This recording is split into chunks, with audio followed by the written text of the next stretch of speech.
to be with all of you. And just a quick background for those of you meeting me the first time. I'm Tom Carlisi. I live in Columbus, Ohio, USA, in the Midwest area of the United States. I've been in part of Columbus Rotary Club for 20 years.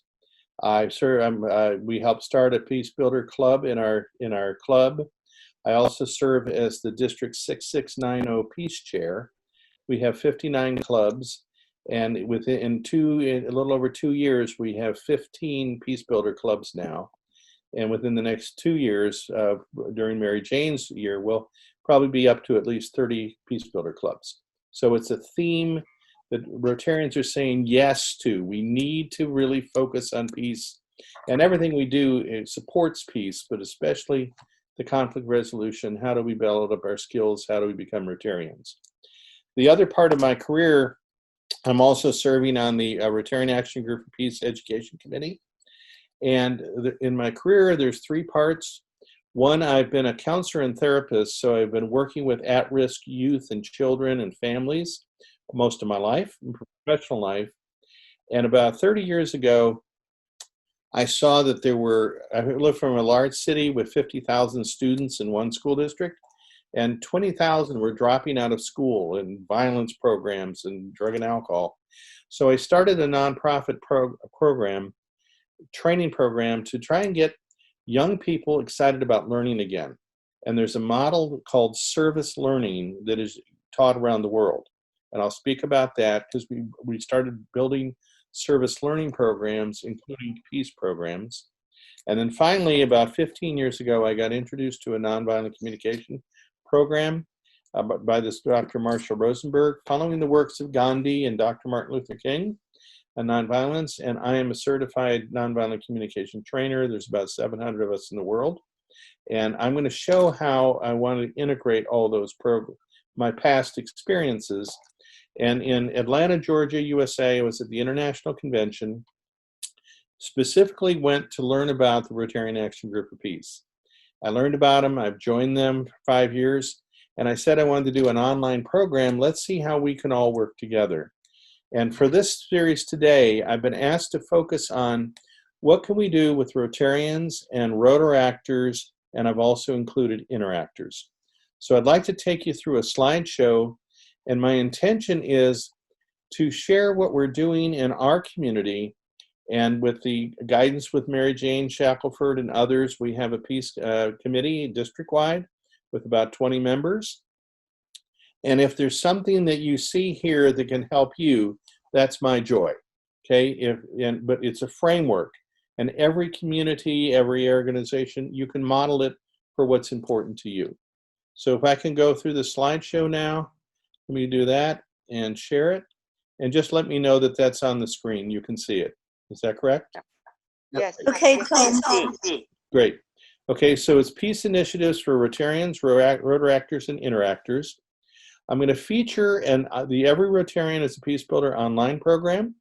We're going to talk about peace-themed service learning programs that can be integrated in schools, all the way from elementary, middle, high school to the university level, and positive peace programs, and even the planning for peace camps. So first of all, this aligns with the Rotary 7 areas of focus, and obviously this one focuses on promoting peace. We also align with the Rotarian Action Group for Peace objectives. We provide resources, materials, educate, empower, engage, raise the profile, support the peace centers. So the online program is, I'm working with Helen Orr. We're looking to do this in February of 2021 with Hong Kong area, Macau possibly, and we're going to have this translated into Cantonese. And what this program is, it'll be the first one available, and it is an online program that integrates the nonviolent communication process with the Rotary 4-way test. So when we say, is this the truth? Is this the truth? How do we speak honestly without judging, evaluating, giving our opinions and blame and all that and that? How can we just speak about values? Is it fair to all concerned? How can I listen to you or others with a silent mind and an open heart, where I'm just trying to understand you? I'm not getting ready for my answer or how I'm going to correct you. Will it build goodwill and better friendship? Will it be beneficial to all concerned? We're going to learn skills on how to seek mutuality with respect for all, rather than I want to win and get over you. 2 quotes from the author of Nonviolent Communication I'll remember all my life. Everything we do is in the service of a need. And violence is a tragic expression of unmet needs. See, violence does not happen on a needs level because we all have the same universal needs. It happens on a strategy level. And if we can learn strategies that enhance connection and peace, that's what we want to do in this series. So what happens is there are 8 modules that people do 2 at a time on their own time, 15 minutes apiece. These international trainers are recruited to be the guest trainers. And then the people come online with me. I'm the moderator trainer. And we have 6 real-time sessions. And you can see here would be an overall orientation. Then you review modules 1 and 2 with some exercise materials, and we talk about it. Then you go do 3 and 4, and we come on live. If you cannot attend the live one, they're all recorded. And that takes a series that leads to everybody creating their own Peace Builder action plans. So what happens, here's an example of what it would look like. And up to your left was one of our trainers. And then people are going to enhance their social emotional intelligence. What they're going to look at the skills and build their language of how can I have the confidence that I can be a peace builder even in crucial and challenging conversations. The next part I want to show is how this can integrate into schools, into Rotaract clubs, into Interact clubs through what we call service learning. And the service learning pyramid is a method of teaching that is accepted around the world in educational sector and after school programs. And the theory of service learning is if I'm going to learn because I'm going to teach others then through service, I will retain 90% of what I learn. It's called the service learning pyramid. And we enhance the character development through the Rotary 4-way test and motto service above self.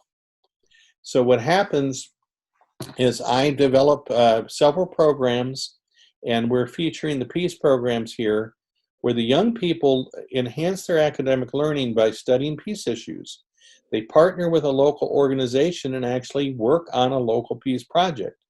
Then, let's say at the end of 8 weeks or 12 weeks perhaps, the young people actually put on a service learning special event where they teach the community what they've learned. And they're doing journals throughout the whole series where they're developing their character and aligning with how does this fit with the 4-way test. Here's an example of a peace and social justice program that we're just revising right now. It'll be ready by January 2021. And it's the age of 15 to 30 years for Interactors and Rotaractors. It will also include positive peace and peace mapping with a colleague of mine, and you'll hear about that in a minute. It was mentioned earlier, we'll research social justice issues, and the young people will hear the youth voice saying, here's what they're recommending about that. It integrates with the 8 pillars of peace from the Institute for Economics and Peace. If you're not familiar with those, I invite you to go to their website and learn about these. And then I'm going to ask Mary Jane, my colleague, to talk about how their club has been the leader in bringing in a fellow colleague called Flavio Bolog from the Outward Bound Center for Peace Building. And he's done adventure education with Interactors in the Zanesville community. And we're going to be doing a train the trainer program. So picture this being trained by Rotarians and Rotaractors around the world. Mary Jane, will you just take a couple minutes to just highlight a few things that you have done with this here? Absolutely. So this is part of our peace program. Allison mentioned the Andy and Elmer books that we distribute to second graders, which is focused around the 4-way test. We also wanted to engage the young people, high school students. So I met Flavio in, I think that was Toronto, connected with him when he was actually performing this peace mapping exercise at the Toronto convention, pre-convention for peace. And we connected with him, and he agreed to come to Zanesville, Ohio, and actually perform this positive peace mapping exercise. And Tom, if you could go back one slide, the pillars of positive peace are those that you see on the screen. And so what he does is actually facilitate. He spends probably about an hour talking about peace, positive peace, negative peace. Negative peace is just the absence of violence, absence of war. Positive peace has all of these 8 pillars connected. So he kind of does an introduction, speaks with the young students, the young individuals, and then we do a peace mapping exercise. And he does some other things to kind of do some icebreakers and so forth. But the bottom line is the groups of students then kind of pick a pillar, and they stand on that pillar, and the question is asked, you know, if I'm a well-functioning government, what do I need to be a well-functioning government? And so the students will communicate with each other in their group and decide that they need to go to open communication, needs to be free-flowing communication. So they'll take a ribbon or a cord and walk that over to that other pillar that they think that there needs to be a connection. So during the exercise, as you can imagine, as they have this conversation, it ends up with this web. And so the point is that, you know, in order to have peace, positive peace, all 8 pillars need to be connected and working properly so that the entire community and the entire world will function in a peaceful way. And when he was in Toronto, he did a great example where actually they had cords, ropes. And so an individual actually laid on top of the ropes. And so he says, what would happen if, let's just say that there wasn't equitable distribution of resources and I dropped this rope? This individual would fall to the ground. So he basically demonstrated how important it was for all 8 pillars to really be connected.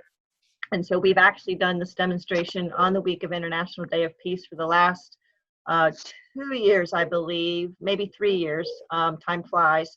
And Flavio did do some train the trainers with our Interact students in one of our high schools. So the intention is now for those Interact students to be kind of teaching their peers so that they will perform this peace mapping exercise and have those conversations with their peers this year if COVID allows us to meet in person in schools and so forth. But that's the intention. It was well received. The students, we did it in, we have 4 high schools in our area, and we have been able to do that with our freshman students in all 4 area high schools. So it's been very well received, and it's a very rewarding experience, and it really does kind of set home the importance of all of those aspects of the positive peace pillars. So, Thank you, Mary Jane. you're welcome. I want to share also that this is very applicable for Rotaract and also higher education, especially when you're looking at introducing research to, let's say, high school students and especially university level students and Rotaractors. So this is something that what we're doing in our District 6690, we were going to bring Flavio in where he was going to be doing a pre-conference training of actually all of our Peace Builder clubs, so the Rotarians could actually learn how to do this and Rotaractors, and we could go implement this in our own communities. So I highly recommend this program for you all to consider in District 3450. The next thing we was asked to do is we're just putting together the plans to create a peace camp. And I know Andy was on the call last week, and he's talking about that's one of the initiatives that he wants to help facilitate in the next year in 3450. And actually, Mary Jane and I are meeting with Flavio Bolog online on Monday in 3 days to begin the planning on how are we going to do a peace camp during Mary Jane's year in 2021-22. We'll feature some possibilities. This is just developing nonviolent communication process with Rotary 4-way test, positive peace and peace mapping we just talked about, and they begin to research the 8 pillars of peace, let's say.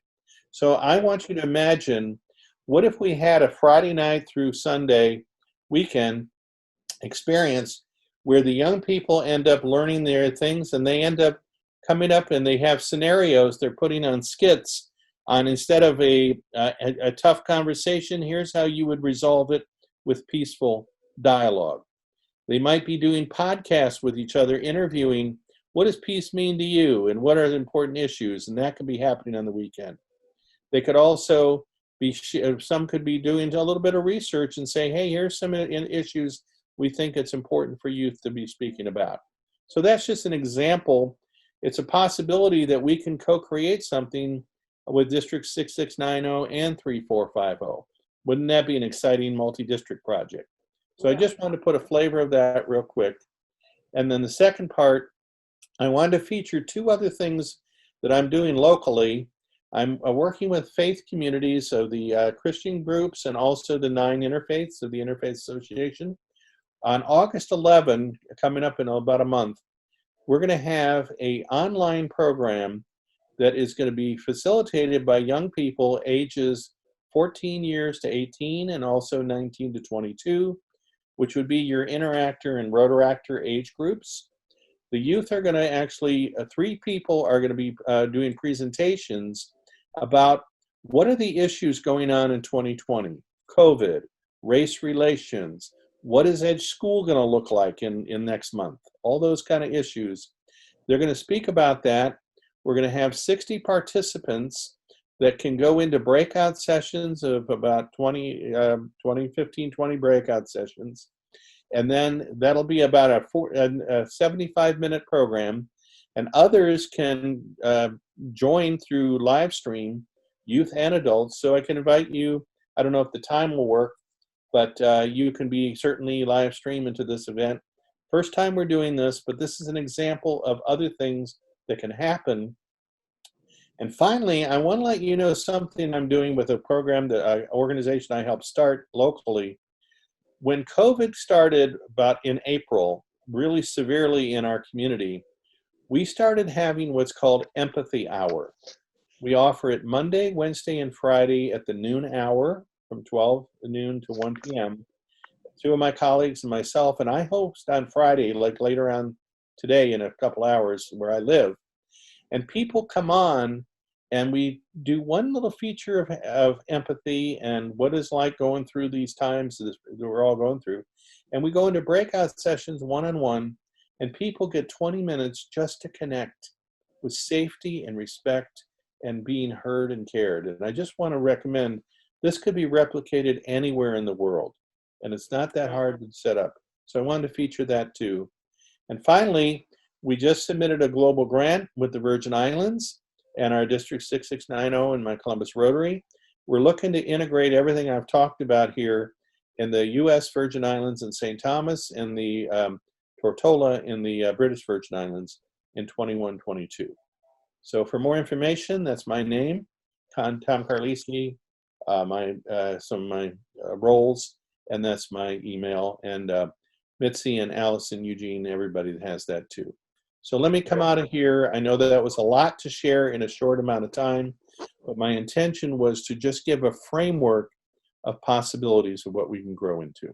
Okay, back to you, Mitzi.